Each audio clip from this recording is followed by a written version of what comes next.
மானம் உள்ள யாரும் பிறரை அப்பா என அழைக்க மாட்டார்கள் என அதிமுக எம்பி சண்முகம் பேசியது சர்ச்சையை ஏற்படுத்தியுள்ளது. விழுப்புரம் மாவட்டம் அசோகபுரி கிராமத்தில் நடைபெற்ற கூட்டத்தில் பேசிய அவர், தமிழகத்தில் சட்டம் ஒழுங்கு சீரழிவுக்கும் கொலை, கொள்ளை, பாலியல் வன்கொடுமைக்கும் தடையின்றி போதைப்பொருள் கிடைப்பதுதான் காரணம் என குற்றம் சாட்டினார்.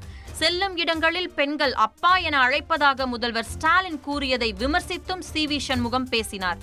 யாருமே இந்த ஆட்சியில் விட்டு வைக்கல, யாருக்கும் எந்த பாதுகாப்பும் இல்லை. கேட்டா என்ன எல்லாம் அப்பான்னு அழைக்கிறாங்க. எல்லாம் அம்மாவை பார்த்தா எல்லாம் அம்மா அம்மான்னு கூப்பிடுறதால இவர் அப்பான்னு கூப்பிடுறாங்களாம். அதை நீ சொல்லக்கூடாது, நீ சொல்லக்கூடாது, மக்கள் சொல்லணும், மக்கள் சொல்லணும். அப்போ கூட அப்பான்னு எந்த சொல்ல மாட்டான். எந்த மானம் உள்ள ரோஷம் உள்ளவனும் இன்னொருத்தனை பார்த்து அப்பான்னு சொல்லவே மாட்டான். அது அர்த்தமே வேற, இது அர்த்தமே வேற.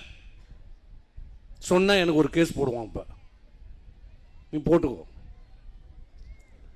இப்படி தினந்தோறும் நாடகம் நடத்தி கொண்டிருக்கிறார். படம் எடுக்கிறது, வீடியோ பார்க்கறது, செல்ல போடுறது, இதான் ஒரு முதலமைச்சருக்கு ஒரு வேலையா?